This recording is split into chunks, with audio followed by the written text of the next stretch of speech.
Before I start this video, I just want to say that for Del Val, this was the first time evolution was offered as a course, and I was one of the few lucky enough to be a part of this class.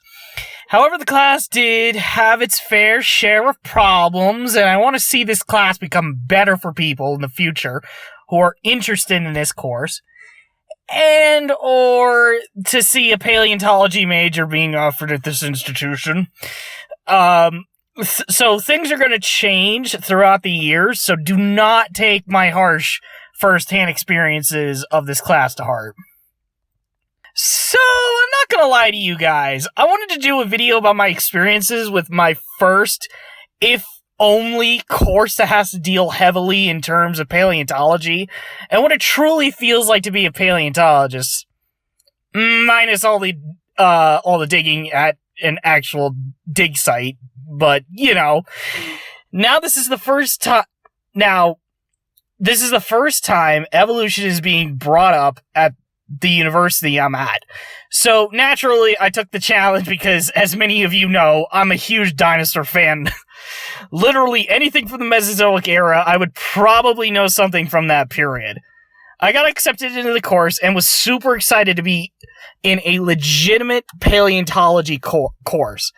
My professor himself literally works at the Drexel Natural History Museum in Philadelphia, and he works on Devonian animals. More specifically, amphibian evolution is what he's studying, but I digress. So this course I already knew was going to be an amazing experience. However, I felt like the class had some problems, but I'll get to that later. For now, the lecture itself was overall a mixed bag for me. It had really interesting ideas some days, and other times the concepts were so challenging that everyone in the whole class, even including me, had a hard time grasping. I'm looking at you, goddamn ball chart. Sorry, that was, I apologize for that one. But this is not what I want to talk about in this video. No, the honor for this video goes right to my lab section I had for this course. Now, first I need to explain to everyone at home watching this what it truly feels like to become a paleontologist. Here's the simplified version. Think about a person who is majoring in a criminal science degree, like majoring in it, but is also taking either a biology or geology degree as a minor. That's what it feels like to be a paleontologist. The reason why I'm saying this is because the point of the lab was to look at a fossil specimen within the museum, figure out what it is, and then write a research paper about it. For me, this was a pretty unique challenge to which I gladly accepted on my own. The first bit of the lab was to actually go to the museum and to pick out our sample. And oh my god, going behind the scenes of a museum I grew up with, was like my version of what I at least think is a mad scientist's heaven. So, I'm going to warn everyone to skip to this time frame. I'll probably have it on screen. Skip to this point, because I will be discussing things that are, shall I say, pretty disturbing. And I don't know if YouTube might allow me to even say some of these things, but I'm going to go for it anyways. So if you don't want to hear some of the grody-ass shit that I have to talk about, then please skip to this time now. Please, before you lose your innocence. Or otherwise, if you are planning to go behind the scenes at the museum, which I don't think that's happening anytime soon, skip to that time frame as well if you do not want me to ruin any kind of experiences you might have if you are going. But for those of you sticking around, behind the scenes, I gotta say, was one of the greatest experiences I've ever had in my entire life. Seriously, this is like my top 5 greatest moments for me. It's oh my god. But the whole experience was just awesome. There were a lot of like really huge highlights for me. The golden tamarin specimens that they had, which came right directly from the Philadelphia Zoo, which they've been, the zoo, like, they had, like, the museum and the zoo, they had, like, some partnership, together for some years. They closed it off after a long time, like, probably the 50s or 60s. That's when they really stopped, collecting samples. But they used to collect samples of dead animals whenever they died at the Philadelphia Zoo. And there were even specimens of golden tamarins that died in the burning of the primate house, which happened in 1995. So this was even before I was born. Surprisingly, I had no idea about this until I was there. So I was like, oh shit. Like, that's pretty disturbing to say, but holy god. Like, oh. There was a big collection of like different species in a jar. Mostly we saw like reptiles and mammals in jars. One in particular, and this is why YouTube may delete this. One of those jars had just a head of a koala. I'm not even making this shit up.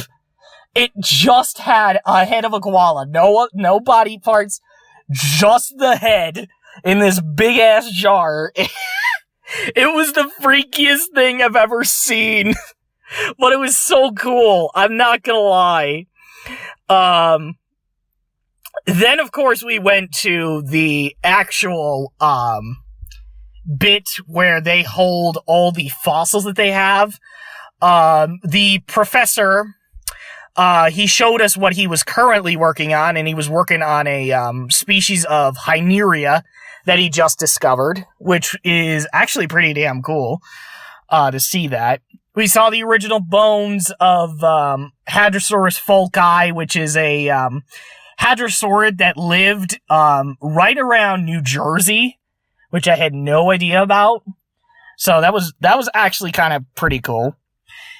We even got to see the, fossil, the one and only fossil that Lewis and Clark found during their expedition, going out west. And of course we can't tell what the hell it is, but honestly, that's still really cool to see that.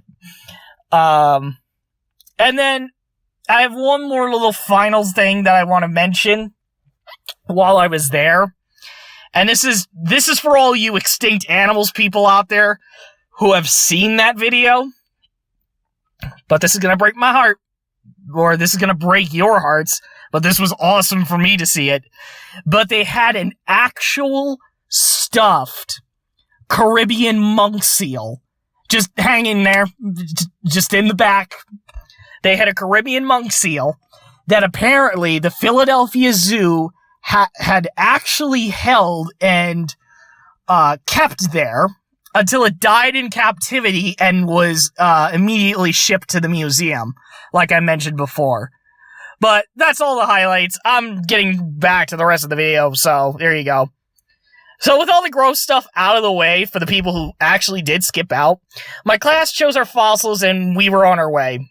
For me, I was debating on whether to take two fossilized fish from the Jurassic period, which is the picture on the left, or the fossilized bones, which I'll discuss later, which were on the right here.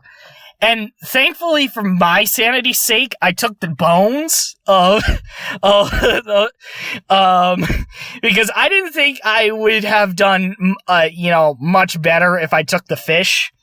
Since, I wanted to do this shit on my own, because I was, like, really into, like, the Jurassic and Cretaceous stuff that, the professor gave us.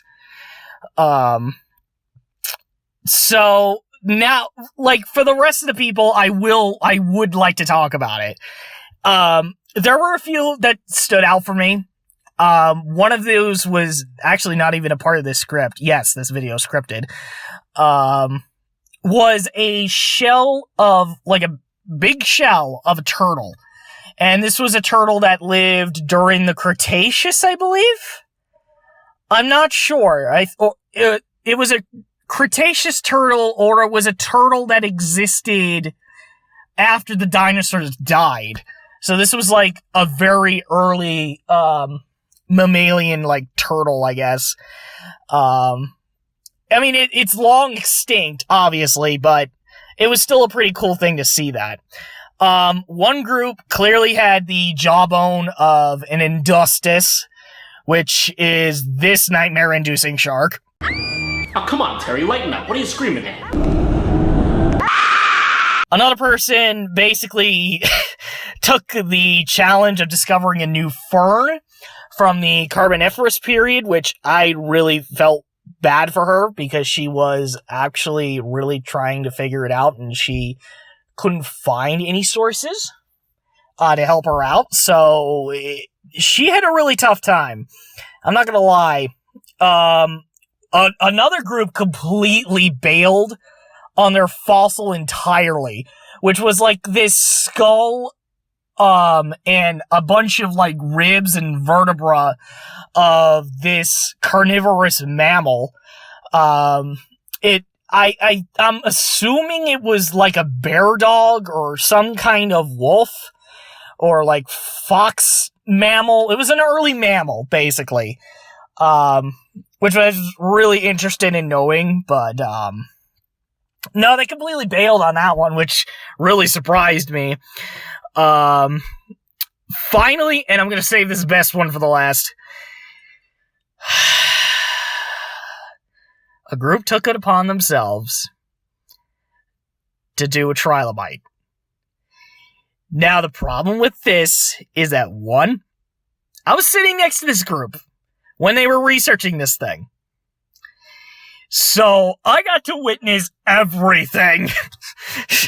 Because I was sitting, like, right across from them. It was pretty bad. But two, if you know anything about trilobites, you will absolutely know, there are billions of them. And a lot of them, and I'm gonna tell you this much, a lot of them look exactly the same. It is maddening to do trilobites. It is, like, sickening to even do that. So, like, the moment I saw, like, this whole thing where this group was like, alright, we'll definitely do this, even though she clearly, or the one girl at the least, because it was a guy and a girl, the girl at the least had zero experience with trilobites, and she wanted to tackle this, and honestly, I literally said, no. And good luck trying to figure that thing out. So, trust me, that wasn't fun. But yeah, also I had one more thing at the end of the trip. We of course walked around the museum, and I didn't notice this when I was a kid, but there was a Struthiomimus on the upper floor of the dinosaur hall, and I looked at it and I said, God damn it, ripe watermelon. I told you not to come near the museum. Yes, well, I took a lesson from Anakin and decided not to follow orders. Hey. And now look at you. A trophy mounted on someone's wall for everyone to see how dumb you really are. That was a Jurassic World evolution joke, by the way. Don't take Struthiomimus that harshly. So, after all that, I hit the internet to research the bones I had. Now, researching the animal, I'm not gonna lie, was really hard. And I tried to figure it out what it truly was with the provided information we were given, like, right at the museum. And even then, I think I had the best lead as to what the hell the creature was. compared to most other groups where they had like one thing, and that was like era or what the hell it was, which was pretty depressing. So basically on my sheet, the three bone specimens I had, were found within Judith Creek, more specifically Careless Creek, in Montana during the, Campanian period of the Cretaceous. And the Campanian, in, simple layman's terms, is pretty much dating these bones around 75 million years ago, in Montana. So throughout my research, I first thought the specimens were actually pieces of spine. Like, the one piece you could see, like, maybe that's like the tip of a spine bone. But obviously, I didn't take anatomy, so I had no idea. I was one giant-ass dumbass for thinking that. So, the actual pointed piece that you see there is actually a toe bone. Surprisingly, that is a toe bone. And the other two pieces are the ankle bones. And I don't remember the names specifically. I'll put them up on screen. But they're both ankle bones to hold, the tibia and fibia of the dinosaur, whatever the hell it was. And basically after that, after I tried to figure out what bones they were, it was now down to choosing what species it was. And surprisingly, in the area itself, there's a lot of ceratopsid and hadrosaurids. And the most frequent results I think I was getting were Avaceratops, which was a small ceratopsid, found in Judith Creek. They even have one on display in the Philadelphia Museum, so you can see it. But it's supposedly a juvenile of a ceratopsid. We don't know what, Avaceratops actually looked like as an adult. I think what we have is juvenile specimens, is, what I've researched. Next was Monoclonius, which I was actually sort of familiar with. This was because of Dinosaur King, the DS game, unsurprisingly. It was one of the ceratopsids you can get in the game. Which now I like, cause I do know what it looks like. But I didn't know they were found in the same area, which was really interesting. Cause I think they were used a lot in the Asia section, which really screwed me off, basically. And then there were, two hadrosaurs that I narrowed down. I mean, there was a third, but it was a Lambeosaurus, so it wasn't technically, one. And besides, Lambeosaurus are more commonly found in, Canada, so I was way off in terms of that. But the two that I was actually looking at were Gryposaurus, which kind of had this, snout-like feature with kind of like an Altirhinus or a, I don't know if Saurolophus had one of these, but, it kind of had like a trumpeting, snout a little bit. And Brachylophosaurus, which, little tiny crest on the top of its head. It was actually one of the few dinosaurs that was a mummy specimen, which I definitely knew, Leonardo, which is the name of the specimen. I just didn't know what species it was. But now that I took this class, I definitely, now know what species it was, so thank God for that. Also, fun fact, this bastard was also in Dinosaur King. Unsurprisingly, again, however, this was not from, the DS or, hell, even from the anime itself. It's actually from the arcade, and even in the trading card game, it's in there. So it was an oddball dinosaur I did not expect to be there, but yeah, I would have no idea about these 4 unless I took this class, so really appreciate it. But overall, the whole choosing which one it was a complete freaking mess. But ultimately, I did stick with Brachylophosaurus for 2 reasons. Number 1, it was discovered in Careless Creek, and it's commonly found in Careless Creek. If you're looking at the Judith Creek formation, it was more commonly found in Careless Creek. That's the first thing. So what I was given already on the sheet was one thing that gave it away.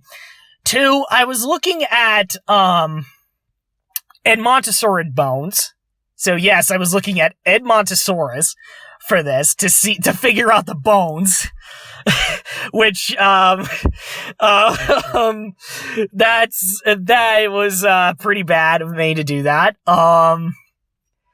But then, I took those those bones, and then I compared them to, as best as I could online, the feet of the hind, the back legs of Brachylophosaurus and Gryptosaurus, and they were close. They were more closely, they looked more closely to Brachyloph than they did Grip, so I just decided on that.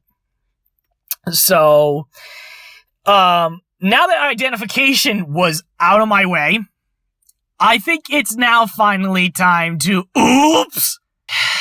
Yeah, unfortunately, because of this whole pandemic that has been going on, god damn you, I never actually got to do, any research on it, which, actually might have been my saving grace.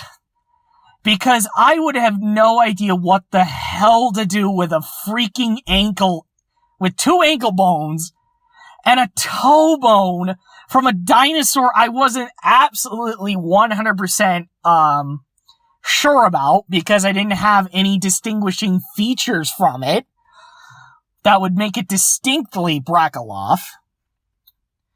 It was a mess. It was a mess, let me tell you. But,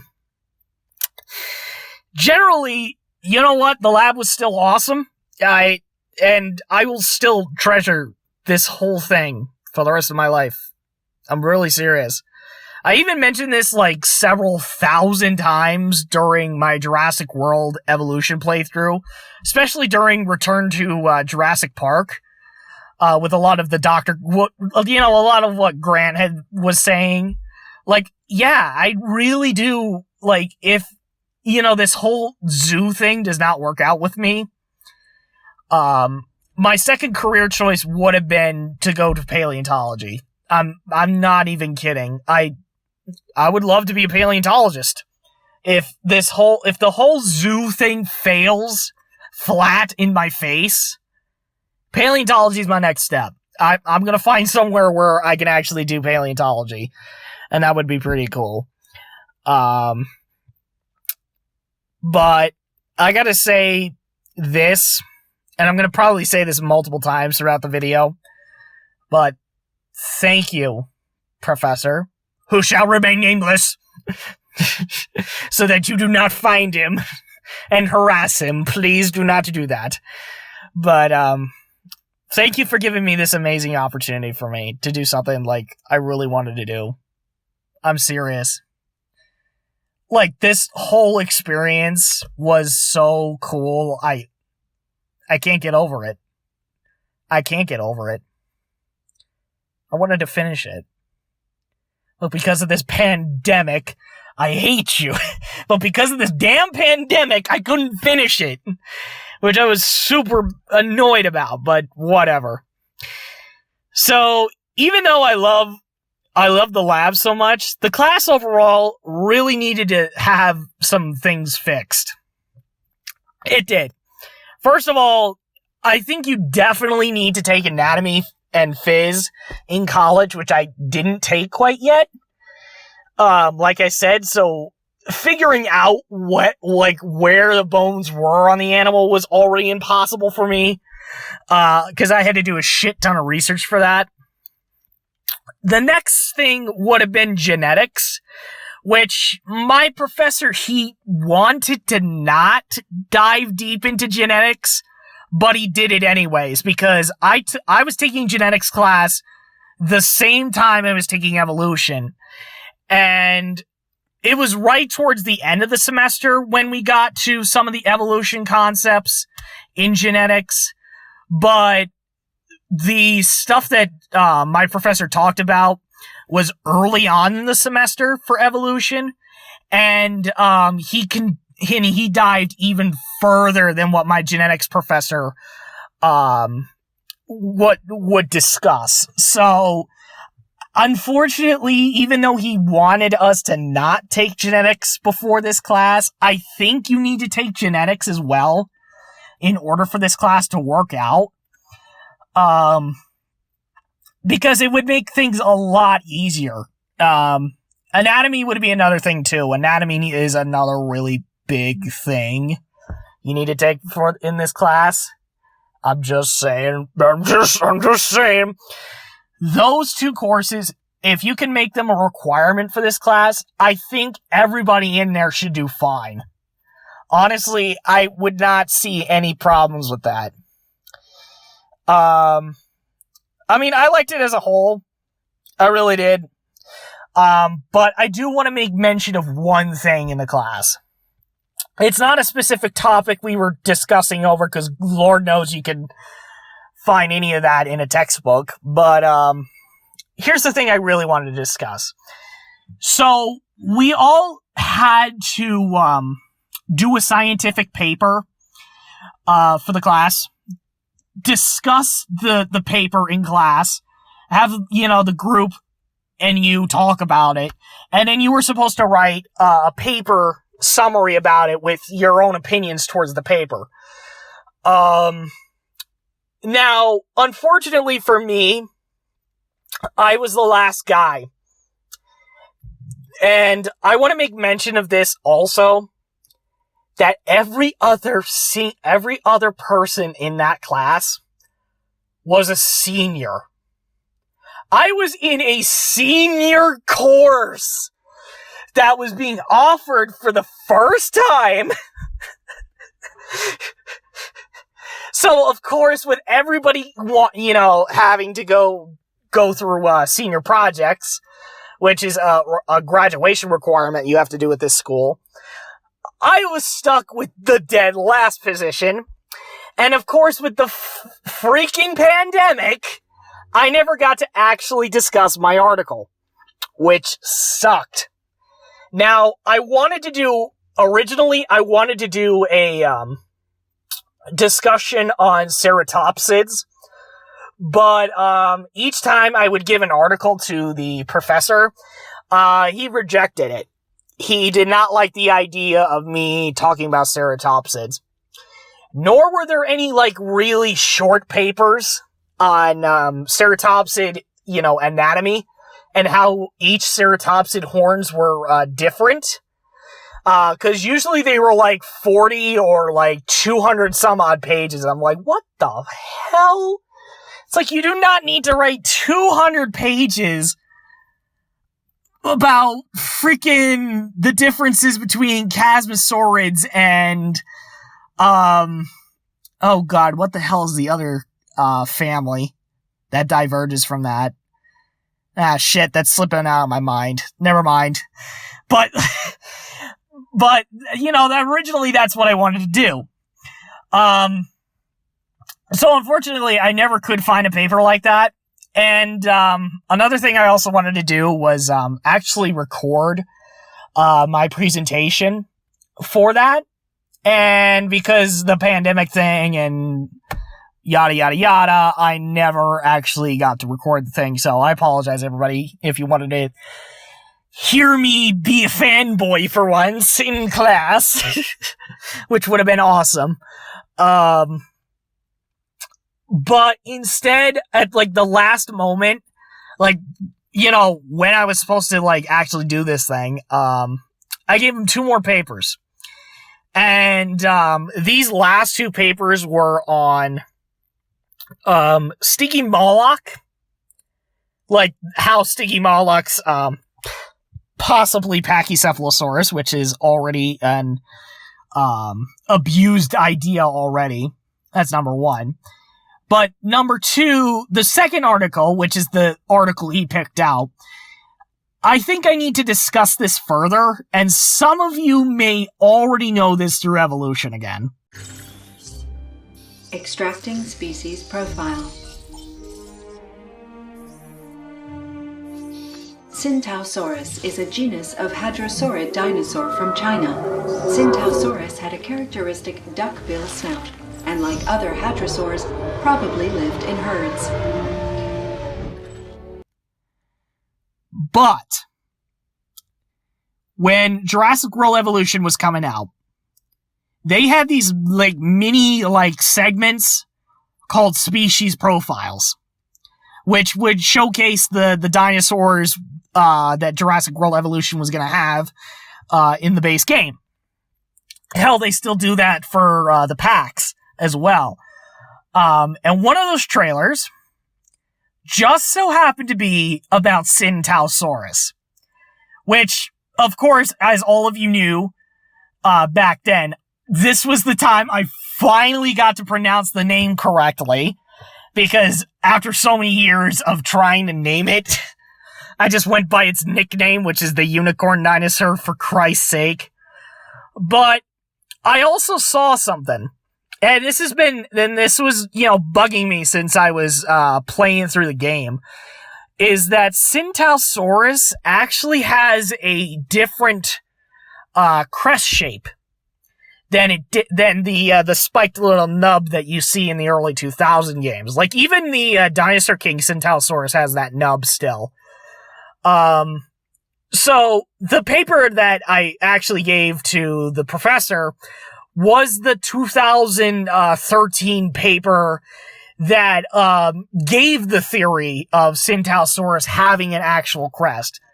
Which, of course, first of all, I was mad about, because it made Syntausaurus lose its uniqueness as a hadrosaurid, because it's now another hadrosaurid that has a non-original crest shape to it. But at the same time, like, when I was reading through this, it actually makes sense as to why it had the crest like that. And that's because, paleontologists found an extra piece that attaches, like, onto the top of the nub, and then they were like, oh, well, this thing might have actually had a crest. Fully functioning with air tubes and everything like that. So, I mean, not as crazy as something like Parasaurolophus, but it still had, like, the aerial tube that would allow it to make vocalizations within its species, which makes perfect sense. This totally makes sense, alright? I mean, I'm still upset that it loses its uniqueness, but this is okay. I'm not mad. I'm not too mad about it. But yeah, let me just let me just say this one more time, guys. I mean, this class, to be honest here, this is even before I take, I'm going to be taking Intro to Zoo Science, next semester. So, I don't know if this is going to change my mind, but as it stands right here, right now, Evolution, by far, has been my favorite class, throughout my entire college experience. Actually, probably even, my entire life, this has been one of my favorite classes to take. But either way, like, this class has made a huge leap forward in my eyes into possibly seeing, and I don't know if the university is going to allow this or not. It might actually happen because, as some of you may know, if you are a PA resident, you'll know that we can find a lot of Permian, Devonian specimens out there. Hell, that's what my professor's working on, is Devonian. But there's a lot of fossils in PA, surprisingly. So, I mean, either way, I mean, I would love to see a paleontology field, like, at the school, or hell, give us the opportunity to have a paleontology major. Oh my god. I mean, if, like I said before, if the zoo thing goes to the garbage can, and paleontology just so happens to become a major at the school I'm at, you know what? I'll take it. I'll switch majors. I will definitely do that. But, you know, it does need some minor tweaks, like I've already discussed. But I could see this class actually turning into something. I could really I could really see this, whole class turning into something really cool. And I want to see, like, a paleontology, major being offered at this college. I really would love to see it.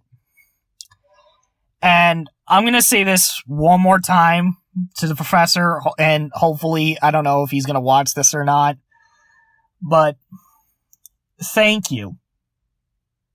Thank you. I cannot get over this experience. Like, this is something you have gave me the opportunity to do that I never probably in a million years would have in doing unless I actually took it upon myself to, you know, study paleontology.